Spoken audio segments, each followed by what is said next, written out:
Taib. Bismillahirrahmanirrahim. Assalamualaikum warahmatullahi wabarakatuh. Alhamdulillah wassalatu wassalamu ala Rasulillah. Hayakumullah wa bayyakum wa saddadanillah wa iyyakum alal khairi wal huda ma hayyina. Wa as'aluhu bimannihi wa karamihi ay yaj'alani wa iyyakum min ahlil ilmi wal qur'ani tadabbura wa fikha innahu ala kulli syai'in qadir wa bil ijabati jadir. Taib ayyuha al-akhwat wal ummahat al-karimat. Di sini insyaallah subhanahu wa ta'ala kita akan lanjutkan lagi kajian kita, tapi dengan tema yang lain, yakni dosa-dosa yang dianggap biasa oleh para wanita. Ini ummahat-ummahat, akhwat-akhwat juga harus mengerti tentang kasus ini karena banyak dianggap biasa. Taib. Pertama yang disebutkan di sini adalah at-tasahul fi sima'il ma'azif wal musiqa.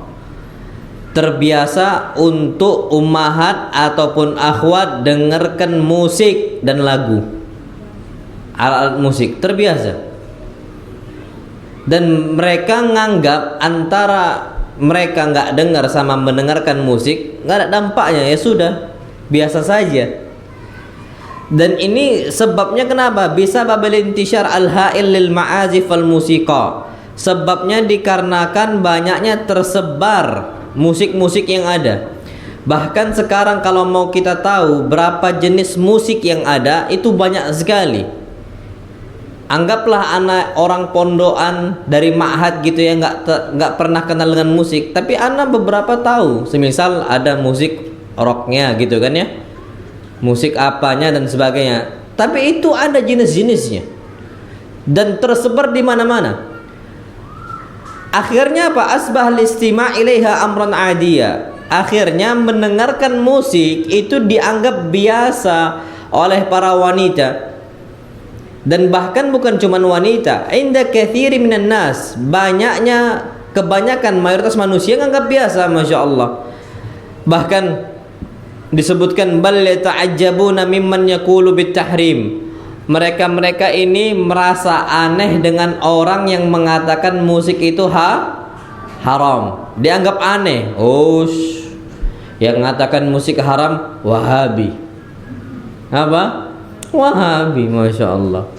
Dan mereka nggak mau dikasih tahu itu. Mereka cuman ittiba'ul hawa, ngikuti hawa nafsu. Dan penyakit mendengarkan musik atau kecanduan musik, Bu, ini ana tahu faktanya sudah sampai kepada para ummahat.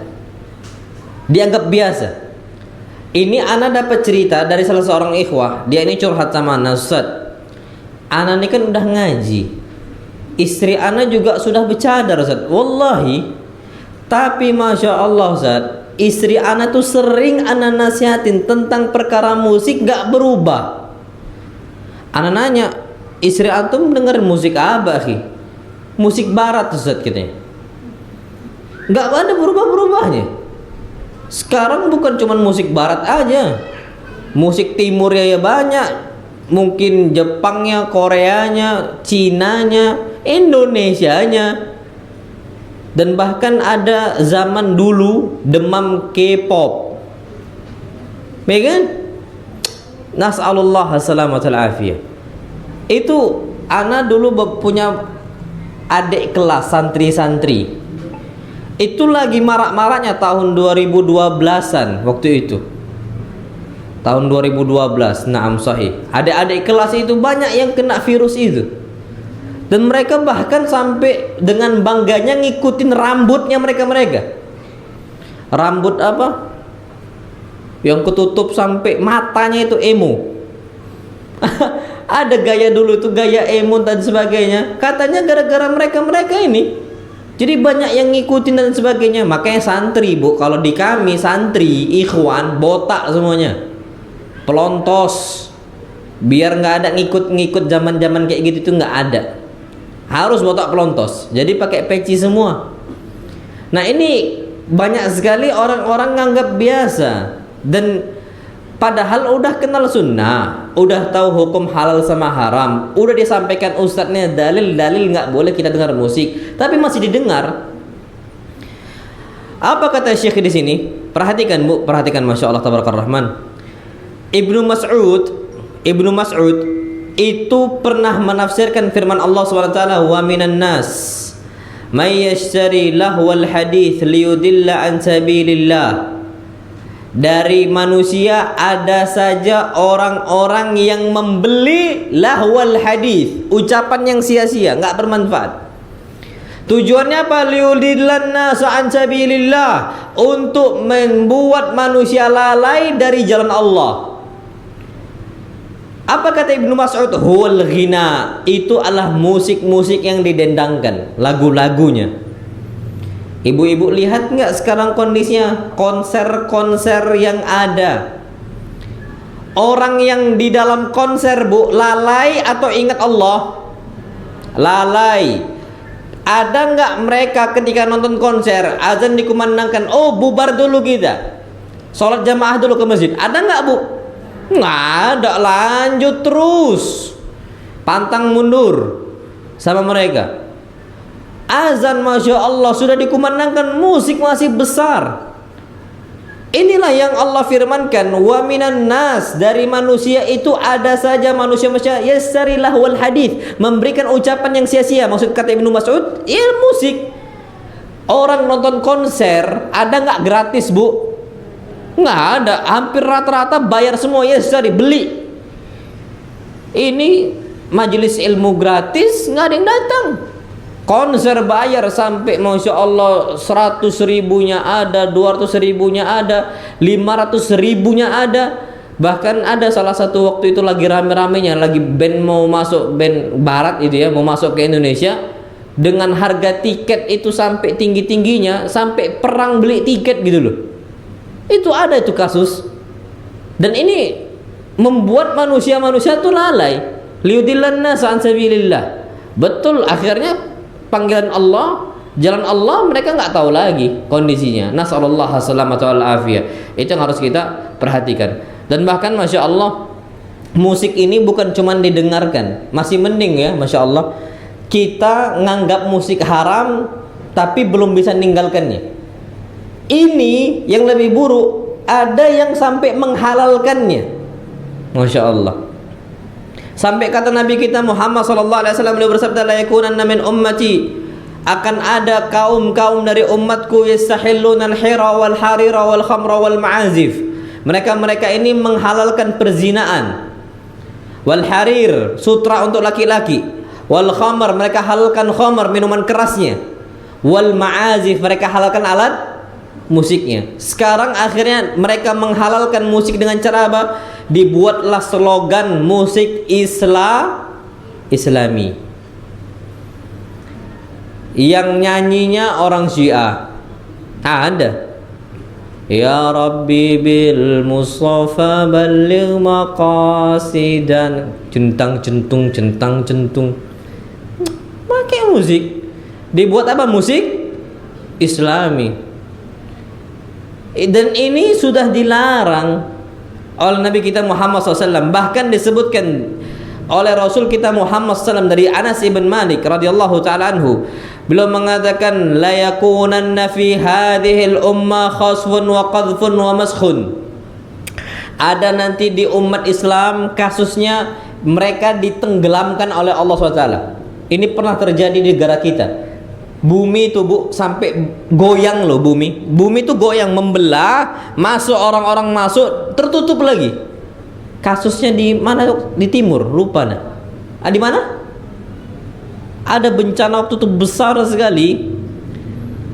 Bencana alam, jadi bumi itu terbuka, masuklah orang, tertutup lagi. Jadi bumi itu geser, rumah orang tuh geser.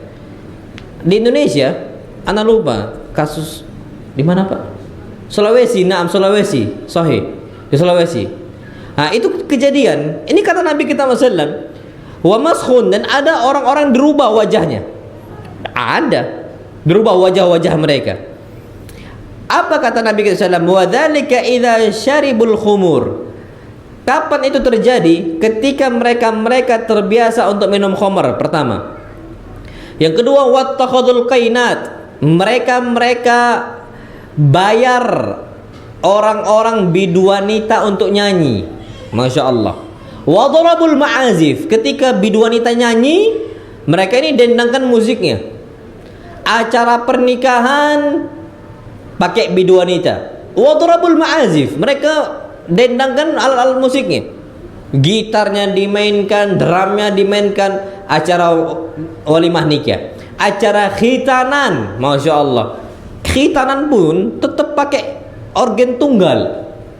Masya Allah. Anak ini pernah kejadian di sebelah pondok kita, ma'had kita, Masya Allah, nggak jauh dari situ. Itu khitanan berlangsung musik full 3 hari, Masya Allah. Anak kira nikahan, rupanya apa? Khitanan. Masya Allah, khitanan tuh sampai pakai musik juga.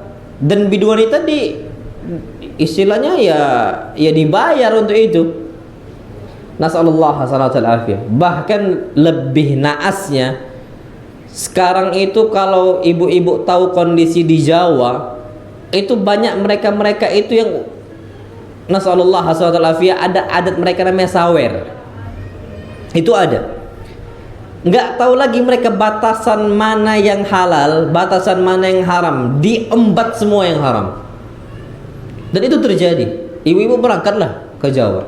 Itu ada adat kebiasaan mereka seperti itu. Dan itu buruk sekali. Nasallallahu salamatul afiyah. Makanya kata saking buruknya masalah alat musik ini dan didengarkan oleh banyak manusia, apa kata Abu Bakar? Mizmarus syaitan. Musik-musik seruling-seruling itu adalah serulingnya syaitan. Inda Rasulullah sallam, yang berada di rumahnya Rasul sallam. Jadi waktu itu di rumah Rasul tuh didendangkan musik. Abu Bakar marah. Kata Abu Bakar apa? Mizmaru syaitan inda Rasulullah sallam. Apakah kalian itu memainkan serulingnya syaitan? Maka jangan sampai kita seperti itu. Jadi Bu, kalau sudah ngaji, jangan dengerin apa Bu? Musik. Ibu-ibu tahu nggak kenapa suka emosi? Ibu-ibu suka emosi, ibu-ibu suka marah, suka misu-misu, ngamuk-ngamuk nggak jelas. Tahu sebabnya apa? Musik. Kalau nggak percaya, musik. Orang kalau udah kebiasa sering dengar musik, emosi. Kita banyak kok ngerukyah orang-orang itu emosian sama suaminya dan sebagai suami sebenarnya emosian sama istrinya. Ana cuma nanya simple, antum masih sering dengar musik gak? Ana agak malu saat ngomongnya, cuman ana ngomong iya. Ana sampaikan, ceritakan ini gara-gara untuk pengobatan saja, Zat. Ana bilang iya, kata dia. Udah ngaji. Dan di situ pintu masuk syaitan dari telinga-telinga itu. Kenapa? Karena kata Abu Bakar, mizmaru syaitan. Itu serulingnya syaitan. Jadi akses syaitan bisa masuk ke tubuh manusia itu sebabnya dari musik. Sampai ibu-ibu tahu kan, kadang-kadang ada orang konser itu sampai galau di tempat nonton, di podium itu mereka itu kadang-kadang galau penonton-penontonnya. Tahu kasus itu Ibu? Mungkin ibu-ibu pernah ikut konser sana konser sini dulunya masa-masa hijrah. Itu kan sampai ada yang galau di sana. Kenapa kok mereka bisa galau? Setan yang bermain, syaitan. Syaitan masukkan asyaitanu ya'idukumul faqra wa ya'murukum bil fahsya. Syaitan itu membisikkan kalian dengan hal-hal yang membuat kalian itu miskin, fakir, sulit hidupnya, seakan-akan, Masya Allah. Ibu-ibu tahu kenapa orang bunuh diri? Gara-gara cinta. Sebabnya apa? Dengerin musik galau. Coba mereka dengarkan Al-Quran, nggak kayak gitu kasusnya. Mereka putus, istilahnya putus cinta, Masya Allah. Kita sekarang dek putus ya, kita nggak lanjut lagi, Masya Allah. Dengernya musik. Habis itu apa? Galau, tambah risau, dengarkan musik-musik cinta, serulingnya syaitan, mizmaru syaitan. Apa yang terjadi? Pengen bunuh diri. Rasanya galau bawaannya. Nasallallahu. Coba dengarkan Al-Quran. Mana ada galau? Wallahi nggak ada cerita kasus galau sampai kayak gitu, nggak ada. Kuat dia kalau dengarkan Al-Quran. Fisik kuat, jiwanya kuat, ambisinya pun ke Al-Quran sama Sunnah juga kuat. Naam, saya nggak pernah dia sedih. ala inna awliya Allah, ketahuilah bahwasanya wali-wali Allah tidak ada kesedihan bagi mereka. Walahum yahzanun. Wali-wali Allah tuh enggak bersedih. Enggak ada bu ceritanya orang dengar Quran malah sedih. Sedih betul. Sedih takut azab Allah. Bukan sedih putus cinta. Enggak ada. Enggak sama sekali. Itu kalau kita perhatikan. Wallahu alam bisawab. Jadi pertama yang dianggap remeh dan biasa oleh para wanita itu dengarkan apa bu? Musik. Type yang kedua, safarul mar'ati biduni mahram. Wanita safar tanpa ada apa? Mahram. Safar ini bu bukan semua perjalanan. Kalau ibu dari sini ke Tanjung Raman nggak safar.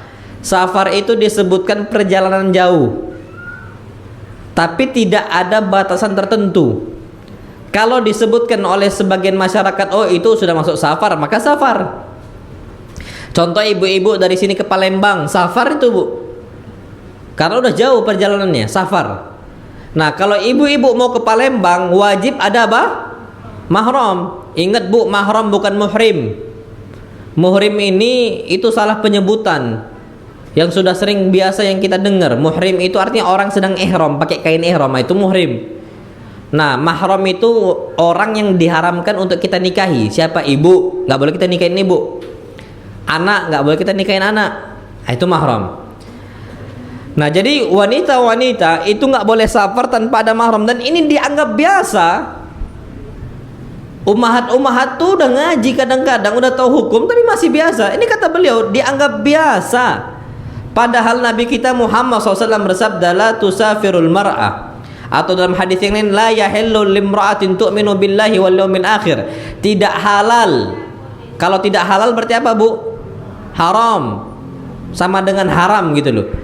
Haram hukumnya bagi wanita-wanita tu'minu billah wal yaumil akhir, yang dia klaim diri dia beriman kepada Allah dan hari akhir. Kalau ibu-ibu orang muslim, mukmin, nah perhatikan ini.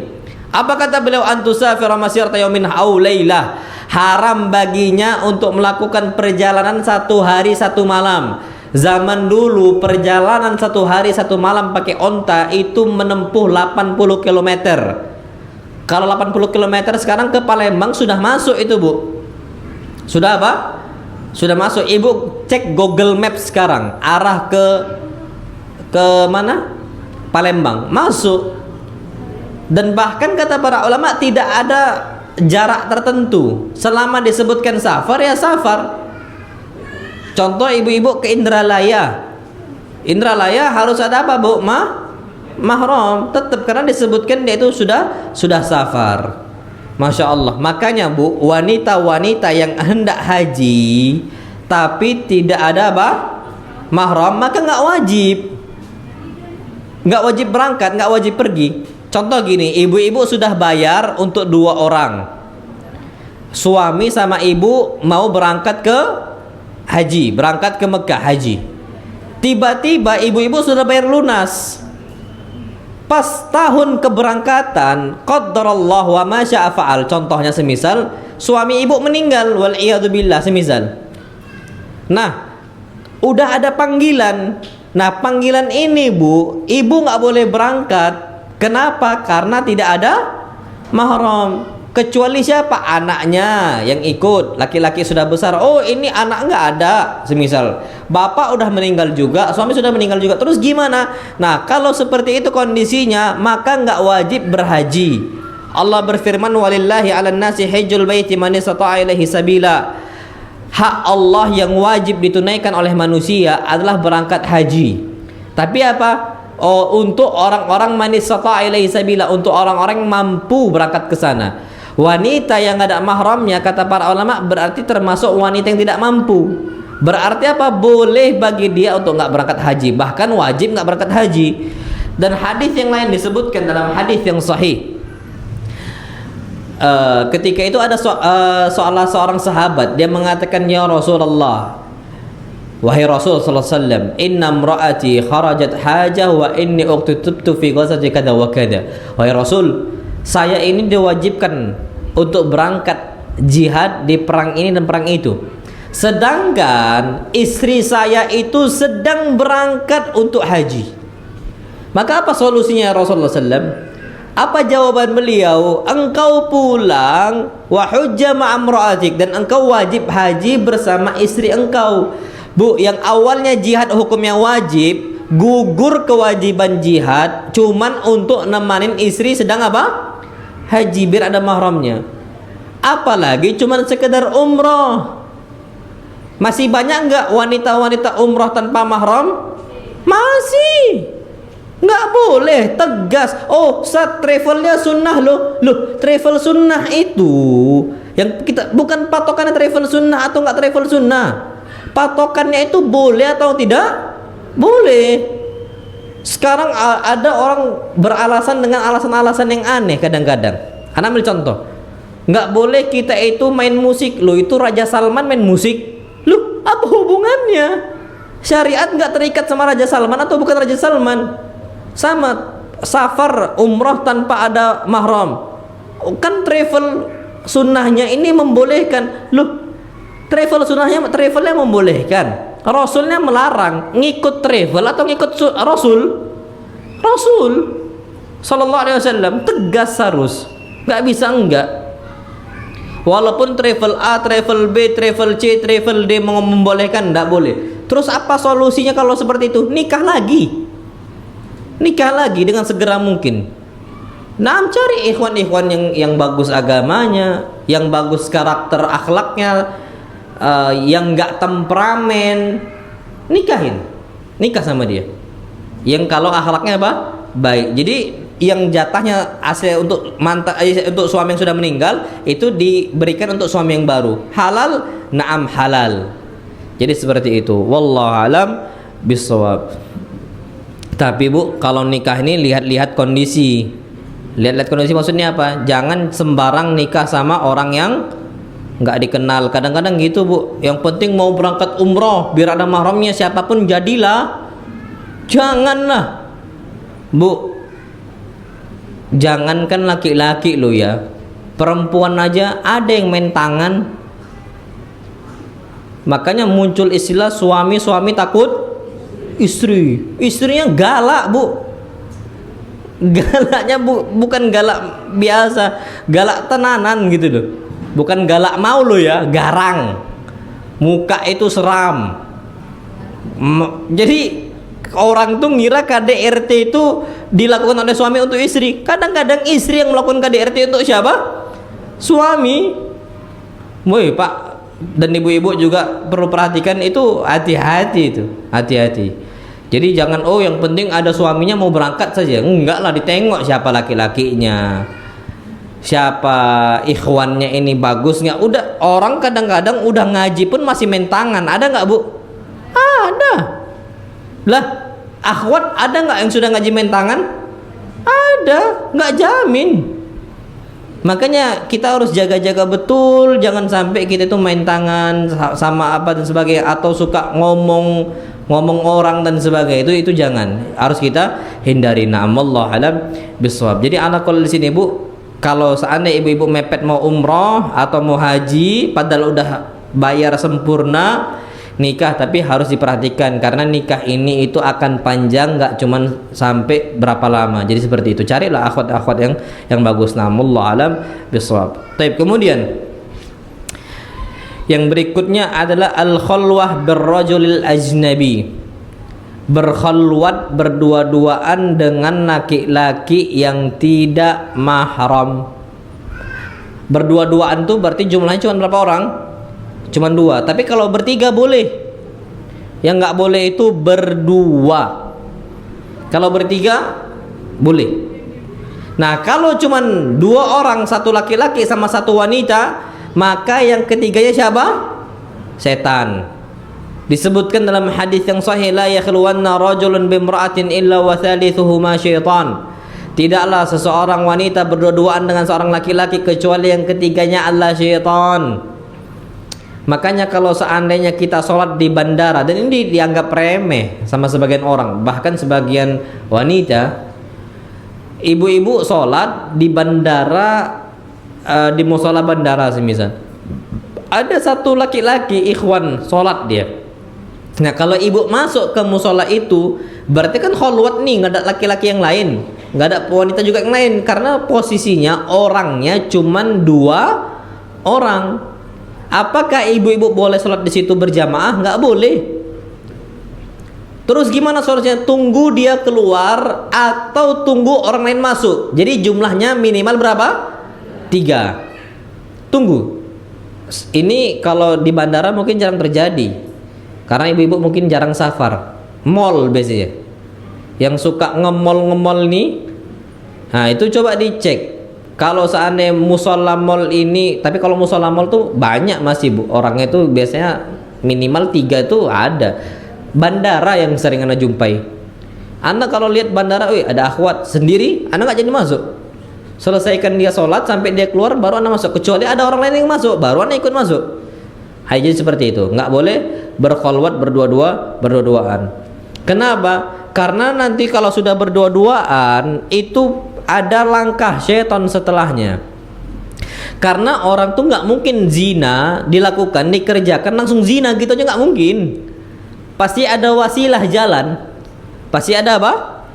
Wasilah, ada jalannya. Contohnya salah satu jalannya adalah kholwat. Habis kholwat, ya sudah, mungkin pegangan. Habis pegangan, mungkin bercumbu. Habis bercumbu, ya naudzubillah, nggak tahu lagi lah.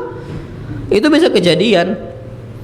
Nah, itu yang perlu kita perhatikan. Jadi nggak boleh berdua-duaan dengan laki-laki ataupun wanita yang bukan mahram. Gimana kalau berdua-duaannya sama wanita-wanita, laki-laki? Ya boleh, tapi nggak boleh bermalam berdua-duaan. Ibu-ibu bermalam sama ummahat yang lain, satu ranjang, satu selimut, nggak boleh. Hadisnya disebutkan la yaltahif ar-rajul bir-rajul fi lihafin wahid. Nggak boleh seseorang laki-laki tidur bermalam dengan laki-laki yang lain satu selimut, nggak boleh. Sebaliknya juga sama, nggak boleh wanita bermalam dengan wanita yang lain satu selimut, nggak boleh. Terus gimana? Satu pakai selimut, satu enggak, atau sekalian enggak? Ana pernah sama ikhwah, salah satu ikhwah.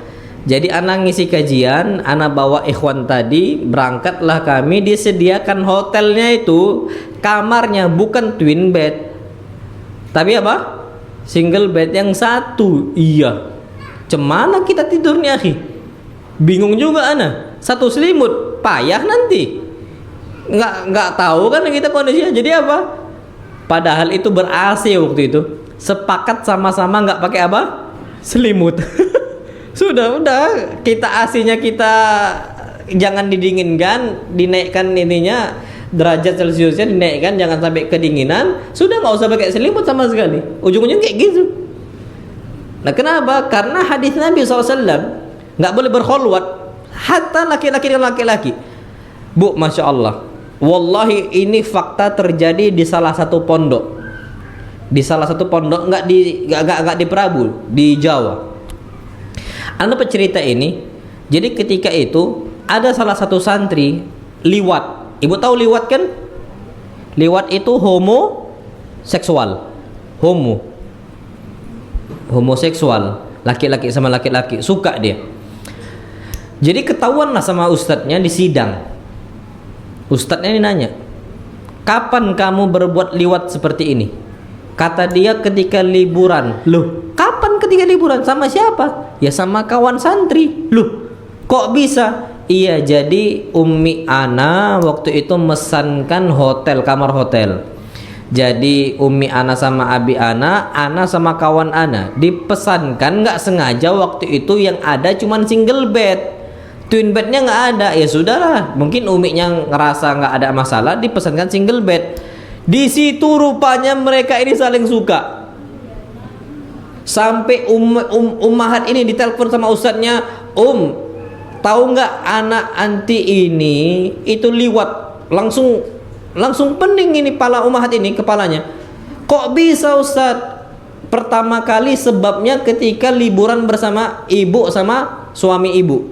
Kapan itu? Pas di hotel ini dan hotel itu langsung pingsan ibunya. Ummahat itu langsung pingsan. Ini terjadi. Sebabnya tidur bermalam berkholwat cuman 2 orang. Laki-laki, perempuan. Terus gimana? Nggak boleh. Datangkan 1 orang. Biar berapa? 3. Kalaupun mau berdua nggak apa-apa. Yang penting tidak satu ranjang. Pisahkan. Loh kan ada hadis Nabi kita Muhammad. Beliau bersabda, "Muru auladakum bisolati wa hum abna'u sab'i sinin." Perintahkanlah anak-anak kalian untuk sholat. Umurnya berapa, Bu? 7 tahun. Dan apa kata beliau? Wadribuhum 'alaiha wa hum abna'u 10 sinin. Pukul anak-anak kalian dengan mukul pendidikan, nggak menyakiti, nggak melukai. Itu umurnya 10 tahun. Apa kata beliau terakhir? Wa farriqu bainahum fil madaji. Pisahkan ranjang-ranjang mereka. Pisahkan. Umur berapa tahun? 10 tahun. Belum ngerti tentang masalah seksual tuh nggak tahu. Dipisahkan umur 10 tahun. Bayangkan pendidikan Nabi kita Muhammad Sallallahu Alaihi Wasallam. Jadi jangan kaget, Bu. Oh, kok bisa ya? Ya bisa lah. Makanya dipisahkan. Nah, itu harus umur 10 tahun sudah pisah. Jangan tidur lagi dengan siapa fulan atau alan dengan keluarga dia sendiri, itu nggak boleh. Satu ranjang. Harus pisah ranjang. Nggak boleh. Harus dipisahkan umur 10 tahun. Nah, ibu-ibu kalau ada anaknya yang sudah umur 10 tahun, ibu-ibu wajib apa? Pisahkan ranjang. Ustadz, ini kondisi kamar kami sempit. Kalau mau buat 2 ranjang habis nanti. Ada caranya, Bu. Buat ranjang tingkat. Ana dulu dibuatkan pas masih SD sama abi Ana itu ranjang tingkat. Jadi seperti anak-anak pondok pada umumnya. Dan itu bisa. Dan itu bahkan ya menghemat tempat, insya Allah. Nggak ada masalah sama sekali. Jadi Bu, pisahkan. Jadi kholwat ini ngeri, Bu, bisa sampai apa? Liwat. Bu, lebih banyak jumlah liwat atau sihak? Liwat ini lebih banyak jumlah orang homo atau lesbi? Lesbi. Naam sahih. Kenapa, Bu? Lesbi ini karena wanita dengan wanita itu pakai perasaan. Iya kan? Laki-laki sama laki-laki gandeng tangan lagi jalan. Ih, ampun. Lagi ibu-ibu sering nggak gandengan tangan pas jalan? Sering lah. Wanita sama wanita sering jalan. Ibu-ibu sama ibu-ibu ngomongnya, "Assalamualaikum Sai, gimana kabarnya?" Sempet anak ngomong "Assalamualaikum Abu Sai", habis.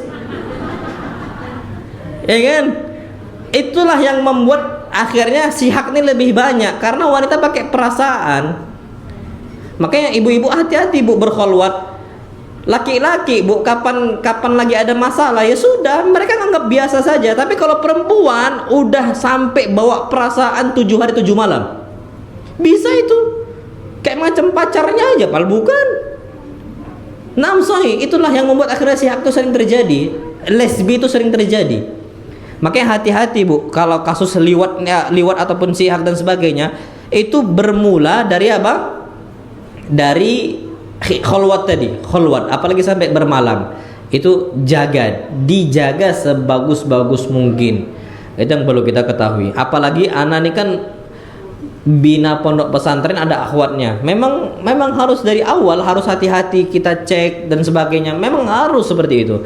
Itu yang perlu kita perhatikan. Wallahu alam bissawab. Taib.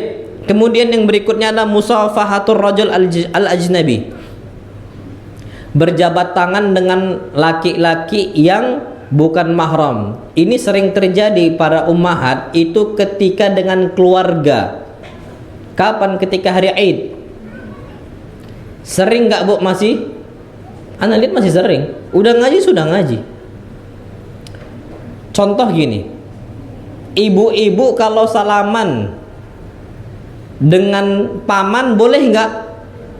Boleh. Tapi kalau ibu-ibu salaman dengan suami bibi boleh tidak? Suami bibi nggak boleh. Tapi masih banyak wanita-wanita yang bahkan sudah ngaji, yang sudah ikut kajian, suami bibi tetap disalamin. Suami bibi itu bukan paman. Di Indonesia paman. Tapi nggak disebutkan am, nggak disebutkan khal. Tapi apa? Zaujul ammah atau zaujul khalah. Suami paman dari suami bibi dari bapak atau suami bibi dari ibu. Dia bukan mahram. Nah, ini masih banyak yang salaman. Contohnya yang lain, akhwat-akhwat yang sudah hijrah, semisal masih salaman dengan sepupu. Bu, jangan dikira sepupu ini, oh enggak, anak enggak ada syahwat sama sepupu. Siapa bilang? Ibu-ibu enggak ada syahwat itu gara-gara mungkin sering jumpa sama sepupu. Coba dari awal, dari kecil terpisah, jumpa sama sepupu umur 17 tahun. Mungkin ibu-ibu kan mengatakan, wih, ganteng nian sepupu anak, kok baru tahu ya? Kadang-kadang mungkin kayak gitu.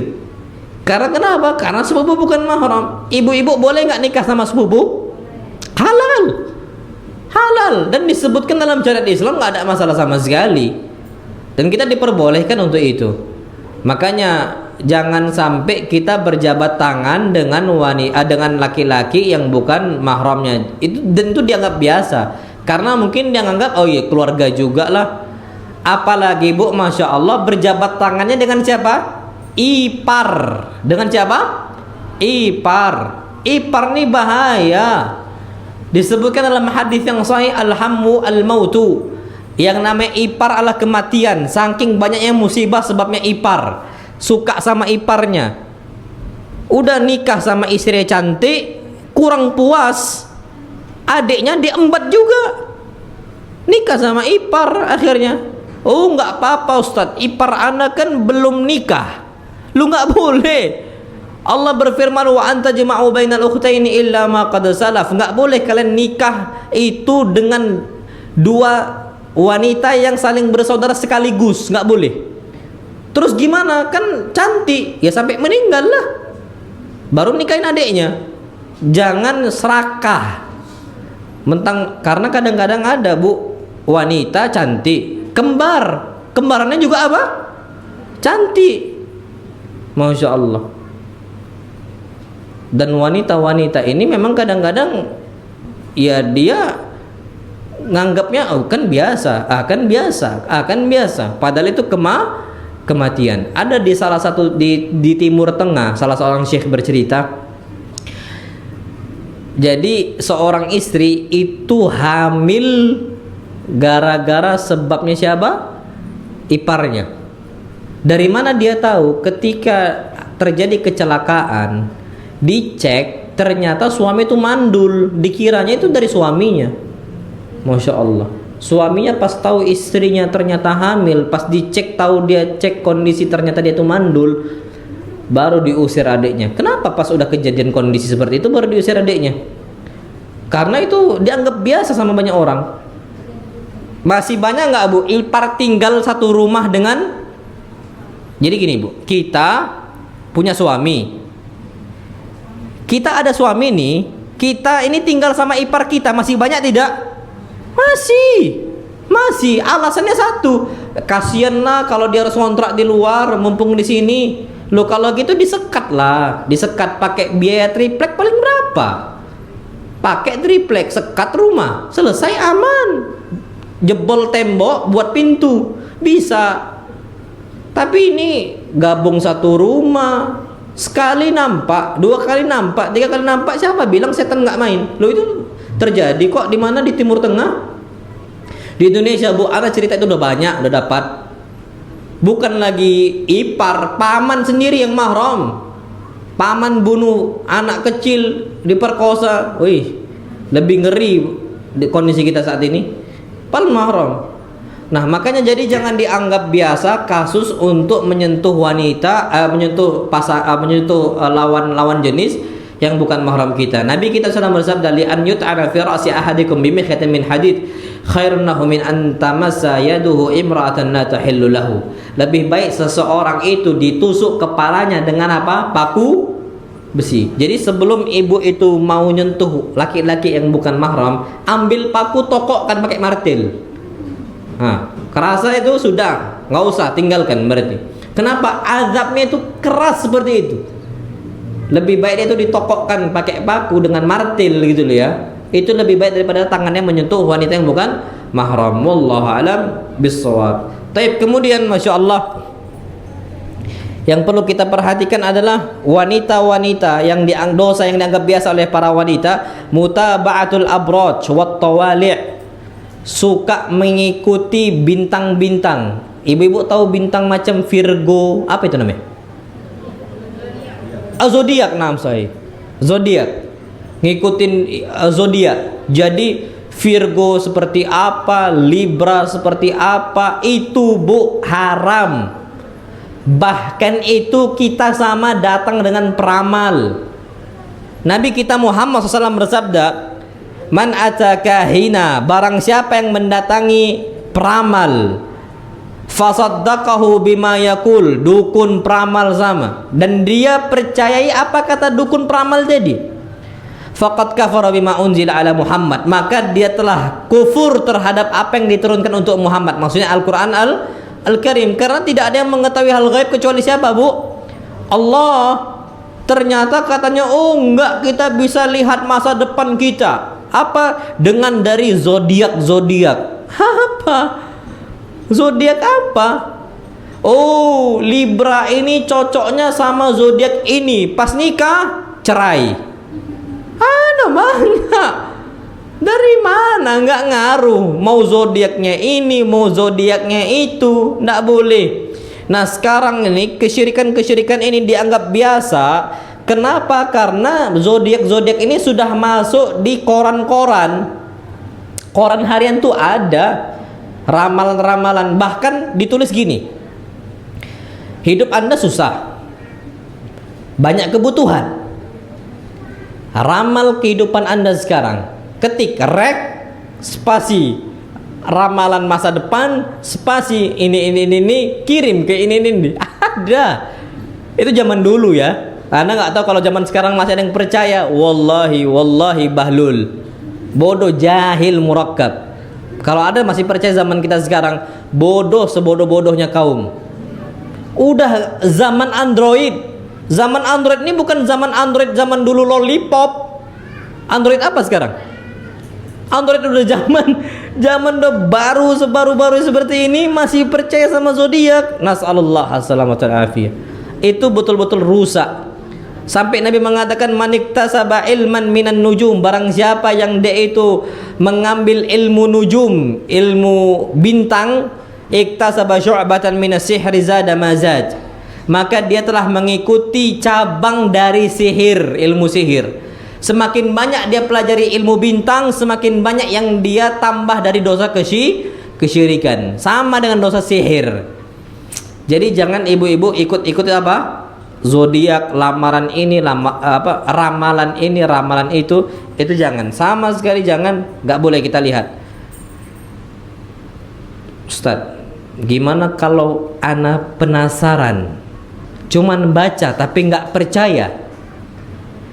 Kalau kita datang kepada dukun, baca ramalan, nggak percaya, nggak percaya kok, tapi diikutin, didengerin. Maka apa kata Nabi kita SAW? Man aja kahinan, barang siapa yang itu datang ke dukun, peramal, tapi nggak percaya, lam tuqbal sholatuhu arba'in, maka sholatnya nggak diterima selama 40 hari. Kalau percaya, dia kafir. Tapi kalau nggak percaya, nggak diterima sholatnya 40 hari. Oh, kalau kayak gitu kita nggak usah sholat 40 hari dong. Tetap wajib sholat. Tapi pahala sholatnya nggak ditulis, nggak diterima oleh Allah Subhanahu Wa Taala. Dosa iya, wajib sholat tetap, tapi nggak diterima. Bahkan ana itu jumpain rupanya ketika ana di Prabu ini, ketika ana waktu itu masih sibuk ngeruqyah, waktu pondok belum terbangun, santri belum ada masa pandemi beberapa tahun itu. Waktu itu banyak ikhwan-ikhwan yang minta bantu sama ana dalam urusan ruqyah. Ternyata ana baru tahu rupanya masa kelam mereka dulu tuh sering ke dukun. Ana, oh ya Allah, ini serius akhi, antum tahun sekian masih percaya? Iya, turun menurun itu. Dari puyang ke puyang kami percaya itu dulu, tapi sekarang kami ketika udah kenal sunnah, cuman dampaknya masih ada di kami. Jin-jin itu masih ada dampak di kami. Makanya mereka minta tolong untuk dilepaskan akad antara mereka dengan mbah-mbah mereka dulunya mungkin. Itu yang perlu kita ketahui. Jadi ini dianggap biasa. Wallahu alam bisawab. Kemudian dosa yang berikutnya adalah talabul mar'ah at-talaqa min ghairi sababin. Seorang wanita minta cerai tanpa ada sebab. Suka minta apa? Cerai. Sikit-sikit cerai, sikit-sikit cerai, sikit-sikit cerai. Itu wanita-wanita yang disebutkan munafik. Nah, ini dianggap biasa. Ya sudah bang, kalau tengkar lagi kita pisah aja, sudah cerai. Nah, ayo sudah bang, cerai aja lah kalau gitu. Ya udah bang, cerai aja lah kayak gitu. Oh kak, kalau kakak masih main sama fulan, masih main futsal, pisah aja gitu. Suami main futsal bisa disebutkannya cerai? Ih, nggak tahu lagi ya nah, apalagi main gaplek dia. Main futsal halal, bukannya haram, halal main futsal. Dan dia janji nanti insya Allah kakak ini maksimal sampai jam 10. Jam 10 insya Allah ada di rumah. Datang tepat waktu. Kadang-kadang oh kalau kayak gini terus kakak kita cerai. Ada orang-orang kayak gitu. Nasallallahu alaihi. Ini kata Nabi kita Muhammad SAW sebagai wanita-wanita yang haram masuk ke dalam apa? Surga. Nabi bersabda, ayyum imra'atin talabat min ba'liha talaqan min ghairi ma bihi ba'sun fa haramun 'alaihal jannah. Wanita-wanita mana saja yang suka minta cerai, yang minta cerai kepada suaminya tanpa ada sebab, maka dia haram masuk ke dalam apa? Surga. Wallahu a'lam bissawab. Terus kemudian yang berikutnya, ini penting nih. At-tasahul fi idhariz zina. Sering sekali menampakkan perhiasan, cincin, emas. Kapan belanja dipakai cincinnya. Cincinnya itu bukan cuma satu jari manis saja, 10 jari cincin emas. Ada emak-emak dari Bugis biasa gitu. Kapan haji, perhiasannya harus nampak pokoknya. Umroh, pulang-pulang haji, pulang-pulang umroh, adat mereka seperti itu. Bahkan emas tuh berkilo-kilo saking kayanya mereka. Emas dipakai sama mereka, di tangan ada emasnya, di kaki ada emasnya, di hidung ada emasnya. Ada emasnya semua. Mereka ini wanita-wanita kaya. Tapi kesalahan dosa ini dianggap biasa sama kita. Padahal Allah sudah berfirman, wala yubdina zinatahunna illa ma dhahara minha. Wanita-wanita enggak boleh menampakkan perhiasan mereka, jangan dihiasin. Sekarang ibu-ibu ada enggak kasus pakai inai untuk nyoret tangannya? Yang dihiasin, Bu. Apa istilah orang sini? Apa? Inai kan? Iya. Henna, naam sahih. Henna. Pakai henna cantik itu, Bu. Jangan dikira nggak cantik itu. Berangkat ke pasar pakai itu. Itu mamang-mamang pasar tuh, wis cantik ya. Ngomong dia nanti. Kalau ibu-ibu mau pakai gitu, pakai sarung tangan. Pakai sarung tangan, beli sarung tangan pakai. Kenapa? Cantik itu, Bu. Apalagi putih pula tangannya. Putih, jarinya panjang-panjang, putih sampai uratnya nampak. Dihiasin pakai itu, sudah mafatin, itu sudah fitnah untuk laki-laki. Jangan dipakai. Masih gadis pula, apalagi nikahkanlah. Itu terjadi di mana-mana. Kenapa? Orang nggak nganggap lagi itu fitnah. Akhwat-akhwat tuh banyak sekarang sudah pakai gaya-gaya kayak gitu, Bu, dicoret-coret. Tapi habis itu nggak dipakai sarung tangan, dibiarin aja. Bu, jangan tambah musibah untuk laki-laki. Jangan, Bu. Suami-suami ini udah sumpek ghadul basar, udah capek ghadul basar. Suami-suami ini masih juga gadis-gadis atau umat-umat masih pakai itu. Bu, pakai sarung tangan.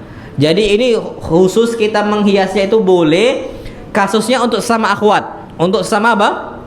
Akhwat, atau khusus untuk suami. Boleh pakai henna. Tapi habis itu pakai sarung tangan. Kenapa Allah berfirman wala yubdina zinatahunna illa ma dhahara minha? Jangan dia tampakkan para wanita perhiasan-perhiasan mereka, itu nggak boleh. Sekarang Masya Allah, jilbabnya pun dipakai untuk hiasan. Jilbabnya ada bunga-bunganya. Jilbabnya dipakai bros. Brosnya bros emas. Apa lagi? Lu sekarang ibu-ibu carilah model-model abaya sekarang, itu renda semua ada. Zaman dulu nggak kayak gitu, Bu, pakaian. Nggak ada. Normal saja, normal. Ana nggak mengatakan haram, cuman takut itu fitnah bagi yang lain. Fitnah bagi yang lain. Itu bahaya. Kenapa? Cantik lah nampaknya. Makanya harus ditutupi. Janganlah pakai pakaian seperti itu. Sudah normal seperti sahabiat zaman dahulu, ambil selimut, lilitkan selimut tadi di baju kita atau di badan kita. Itu para wanita mutalafiatin bimurutihinna. Mereka kapan sholat subuh, hijab mereka tuh selimut dililit untuk apa? Jadi jubah mereka. Itu yang disebut oleh para ulama. Na'amullah alam bisawab. Taib. Kemudian yang berikutnya adalah az-zahab ila mahallat tasfifi sya'ar, berangkat ke salon. Salon, tapi ini salon umum loh ya, bukan salon khusus wanita muslimah. Kalau salon ada wanita-wanita kafirnya, Bu, nggak boleh. Nggak boleh. Kenapa? Karena nggak boleh ditampakkan kecuali untuk muslimah. Fitnah. Kenapa fitnah? Mereka, Bu, orang kafir itu akan gampang ngomong, Mas, tahu nggak si fulana itu cantiknya, masya Allah. Saya lihat di salon. Karena di agama mereka nggak dipelajarin bahwasanya mensifati wanita itu haram. Di kita nggak boleh. Di agama Islam disebutkan wanita tuh nggak boleh mensifati wanita yang lain, nggak boleh. Nah, siapa yang jamin ini wanita ini nggak cerita kemana-mana? Dia buka jilbabnya, pipinya tirus, alisnya tebal, hidung mancung, putih pula. Orang udah tahu nih kan, siapa yang nggak tergiur sama dia? Dia buka hijabnya. Ini nggak boleh, makanya nggak boleh berangkat ke salon, Bu. Ibu-ibu cari salon khusus muslimah. Cari salon khusus muslimah. Bahkan disebutkan oleh para ulama, wanita-wanita itu nggak boleh menampakkan rambut mereka, aurat mereka, kecuali kepada muslimah yang lain. Kenapa? Allah menyebutkan dalam Al-Quran Karim. Allah yang sendiri yang menyebutkan dalam Al-Quran, nisaikum, kecuali wanita-wanita dari kalangan kalian muslimah. Tapi kepada kafir nggak boleh. Kenapa nggak aman, Bu? Takutnya mereka ceritakan, ini cantik, si dia ini cantik, itu cantik. Itu bahaya. Ibu-ibu berangkat ke salon sering nggak? Apalagi sekarang, Bu, hati-hati, udah ada CCTV. Jangan dikira CCTV nggak ngerekam. Ibu kira salon-salon itu nggak ada ininya CCTV. Lah, itu masjid ada CCTV itu. Itu ngerekam itu. Nggak tahu ya. Ngerekam nggak ini? Nggak ngerekam. Apalagi salon, masjid. Kenapa pasang CCTV? Kotak infak hilang. Lah, salon tuh banyak duitnya. Di sini kotak masjid nih ngumpulin dana aja susahnya minta ampun. Di salon tuh banyak duitnya, pasang CCTV mereka. Jangan kira suami-suami pemilik salon tuh nggak ngelihat CCTV. Siapa yang jamin? Makanya cari kalau bisa salon khusus muslimah. Itu pun kalau muslimahnya masih awam. Anak takut kalau pemiliknya masih awam. Siapa yang jamin CCTV itu nggak ditengok? Kan gitu aja. Karyawan laki-lakinya siapa yang jamin nggak bisa ditengok? Kan karena terekam itu, bahaya. Jadi harus hati-hati. Ini kata beliau, az-zahabu ila mahallat tasfifi sya'ar. Itu jangan sampai kita seperti itu. Na'am, wallahu alam bisawab. Ana nggak tahu, Bu, ya, kalau ibu-ibu sering nggak ke salon-salon itu? Terus motong rambut sama siapa? Bisa? Masya Allah. Ana nggak pernah motong sendiri. Enggak. Memang perempuan bisa ya? Oh gitu.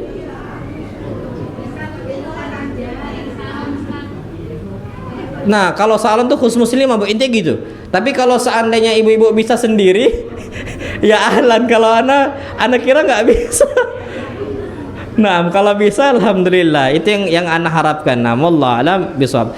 Baik, yang berikutnya kesalahan wanita yang dianggap biasa, tarkut tazayyun lizauj. Malas berhias diri di hadapan suami. Ibu-ibu sering nggak pakai daster depan suami? Pakai daster masih berkeringat, ya kan? Hei, janganlah bu. Ibu-ibu sama suami pakai baju apa? Masya Allah. Nah, saya iya pakai baju dinas bu, sering-sering. Tapi syaratnya anak-anak nggak ada di rumah. Kalau anak gitu. Kalau anak minta sama istri, ya sudah. Khalid, anak suruh nak berangkat dulu ke asrama kakak-kakak santri. Pergi dia. Main dulu sana, main. Sampai kapan bi? Selama-lamanya? Main aja terus. Sudah. Istri pakai apa? Pakaian dinasnya. Naam sahih. Nah, ibu-ibu juga sering-sering bu jadikan momen. Jadi jangan quality time, tapi quality time-nya ke mall. Enggak, quality time itu di situ lah, di ranjang. Sering itu seperti itu. Nah, ini pakai dasternya pun bolong. Daster bolong. Kenapa? Biar dingin, banyak anginnya. Ya Allah akbar. Janganlah. Jadi disebutkan tarkut tazayyun lizauj. Istri-istri malas berhias diri di depan suami, itu kesalahan yang dianggap biasa oleh para wanita. Padahal itu dilarang.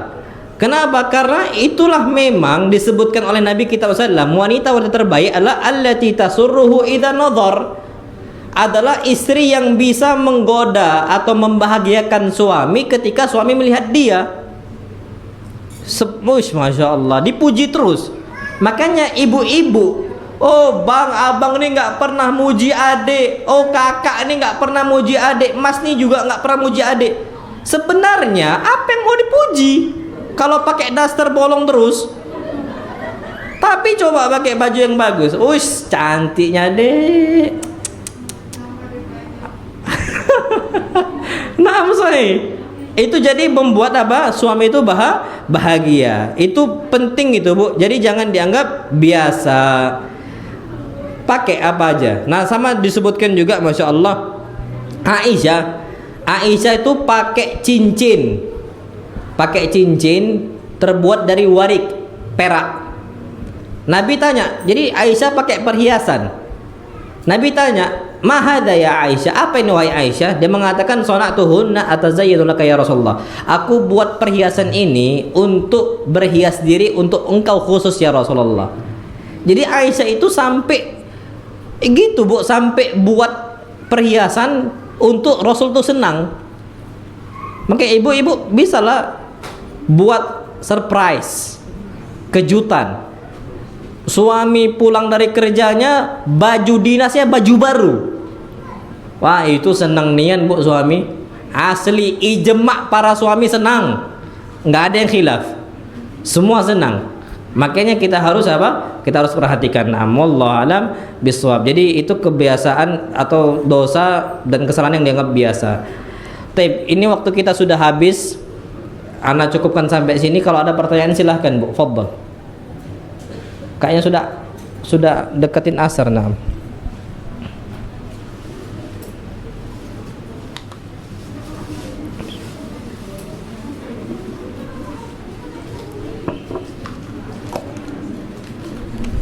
Kam? Salatah?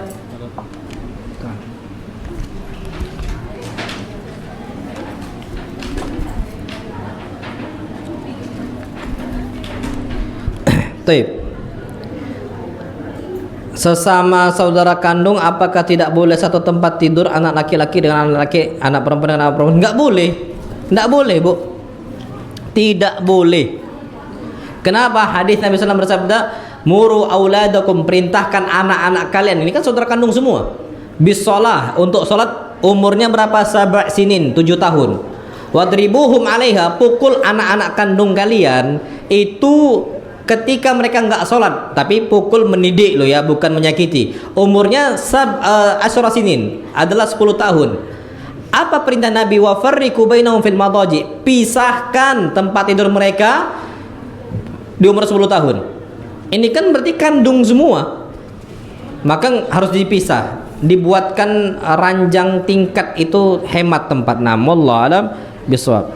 Bismillah, apa hukumnya umrah atau haji tanpa mahram? Udah ana sebutkan tadi hukumnya haram. Karena wanita-wanita itu tidak halal antusafira masirata yaumin aw laila, untuk safar sepanjang atau dengan jarak 1 hari 1 malam. Lah umrah berapa hari berapa malam dan jaraknya sangat jauh sekali, tidak boleh. Dan bahkan anu telah sebutkan sahabat itu tidak jadi jihad, gugur kewajiban jihad gara-gara nemanin istrinya untuk apa? Haji. Itu dia. Wallahu alam bissawab. Salam Ustaz, mau nanya bagaimana hukumnya apabila kita kerja dalam satu ruangan yang di dalamnya ada pimpinan dan pegawai yang hanya disekat oleh lemari, dan dalam satu kondisi pasti ada interaksi berdua antara pimpinan dengan pegawai tersebut. Apakah ini termasuk berkholwat? Kalau sudah dipisah berarti itu nggak satu tempat tinggal lagi. Contoh gini, udah ada hijab, berarti hijab tuh ruangan tersendiri. Ana ruangan tersendiri, ibu-ibu juga ruangan apa? Tersendiri. Sudah terpisah, berarti boleh, halal, nggak ada masalah. Itu dia. Nah, wallahu alam bisawab. Makanya ibu-ibu jangan naik ojek. Ojek tuh nggak boleh loh, Bu Ummahat. Ana pernah lihat di Prabu ini nggak sengaja. Soalnya yang depan nih pakai rompi apa? Rompi ojek. Loh, bercadar belakangnya. Ana nggak tahu. Hah? Suaminya? Oh, mungkin. Ana nggak tahu ya, mungkin suaminya. Cuman yang jelas pakai rompi. Ana kira naik ojek gitu, karena motornya motor biasa, bukan motor apa. Kerja ojek. Mungkin suaminya, bisa jadi loh ya. Cuman kadang-kadang takutnya itu bukan suaminya, makanya Ana sampaikan. Ana nggak tahu.